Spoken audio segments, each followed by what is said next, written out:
Hello and welcome back to another discussion of research writing. This time we are going to discuss 4 easy steps in writing the research introduction. This is Dr. Edward Padama, and please support the channel by clicking the subscribe button and the notification bell to alert you when a new video is uploaded. If you have questions, place them at the comment box of this video and I will immediately get back to you. Let's start! In our discussion for today, we will be going through the different steps in writing the introduction of your research paper. But I will not be including in this step the deductive method of writing because this is a strategy wherein you write from general to specific informations regarding your research paper. So we will be discussing this more comprehensively during our video.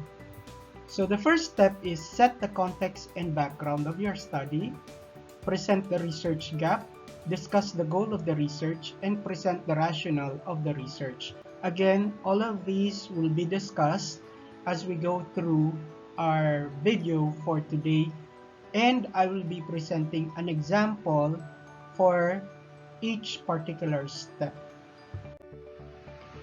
So as mentioned earlier, we will be using deductive writing all throughout the research paper.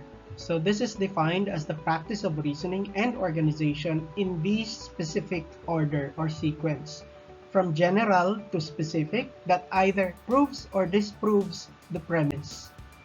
From theory to observation, that either confirms or disconfirms the model or the theory.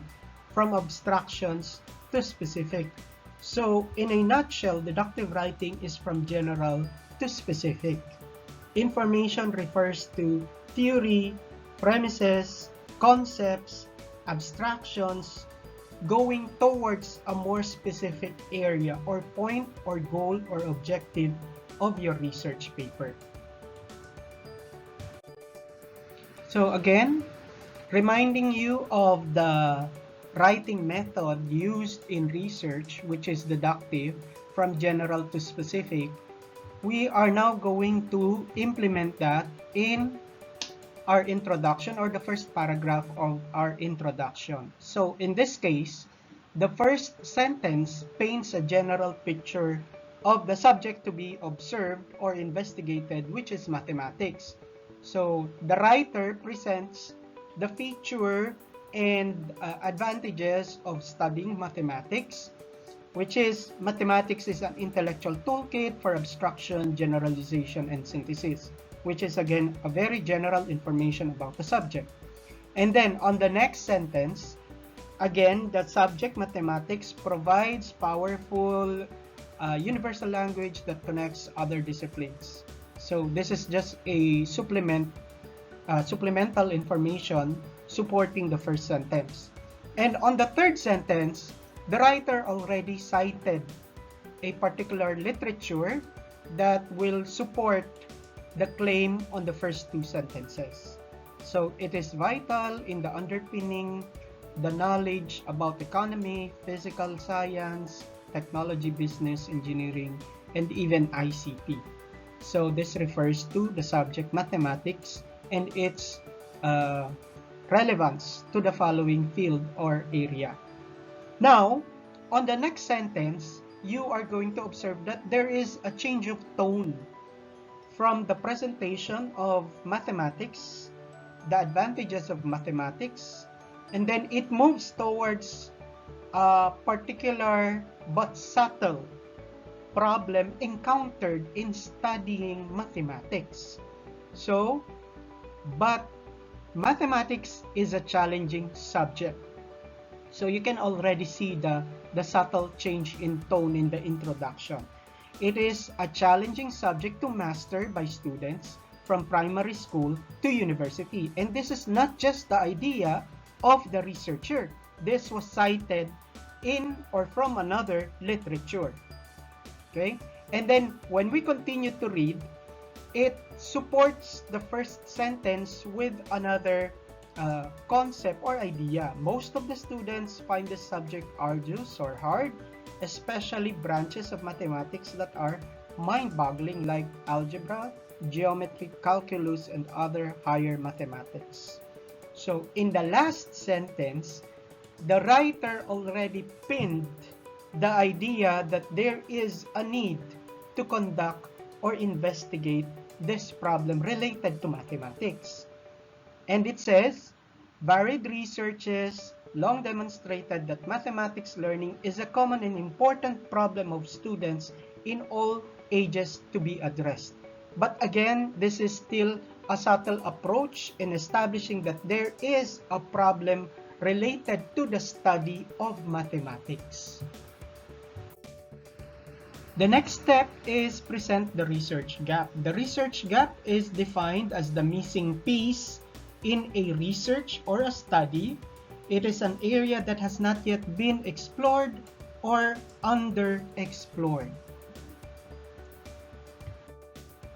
These two paragraphs are a continuation of the first paragraph that we went through over the first slide, and I want you to observe the transition and connection of these two paragraphs.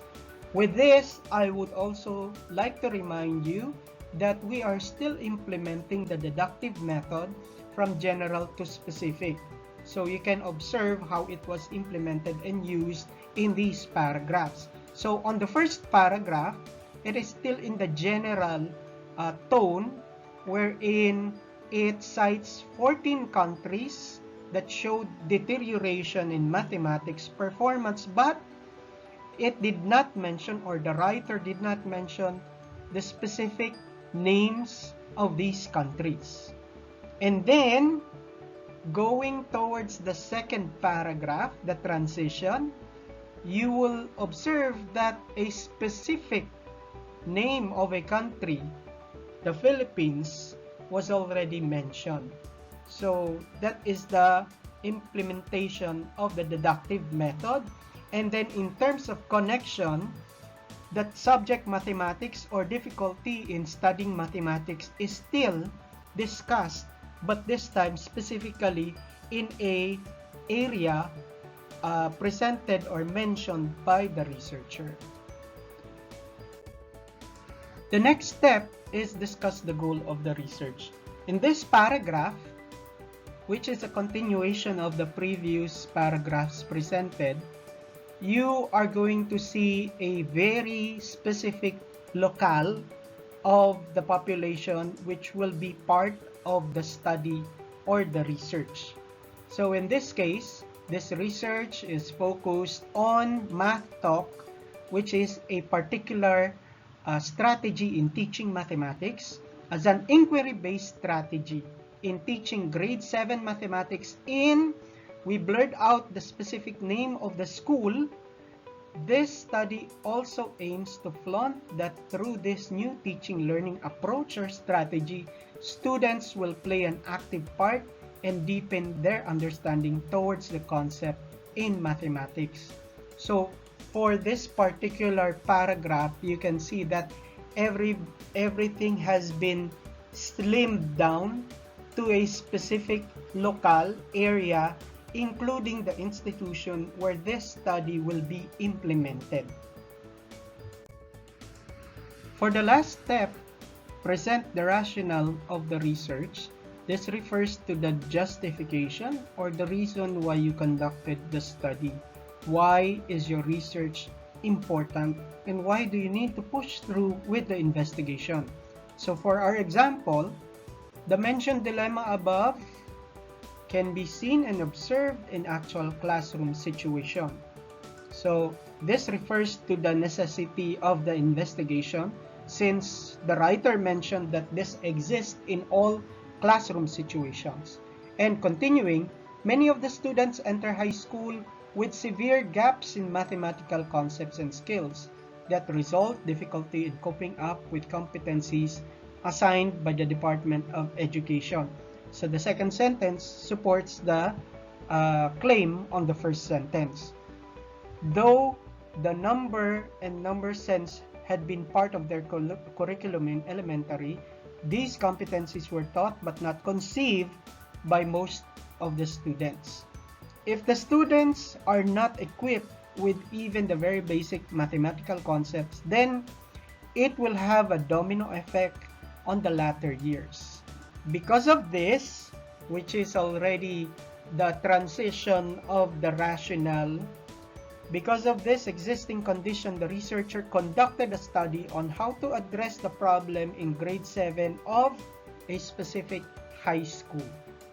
So, were you able to see the justification and the transition from this paragraph? Hello, and again, we were able to finish another discussion on how to write your research introduction in 4 easy steps. So I hope this was able to help you in getting an idea on how to start with your research paper.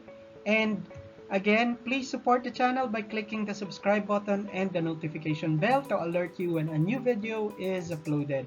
And if you have questions, place them at the comment box of this video and I will immediately get back to you. Again, thank you, stay safe, and God bless. See you on the next video. Bye!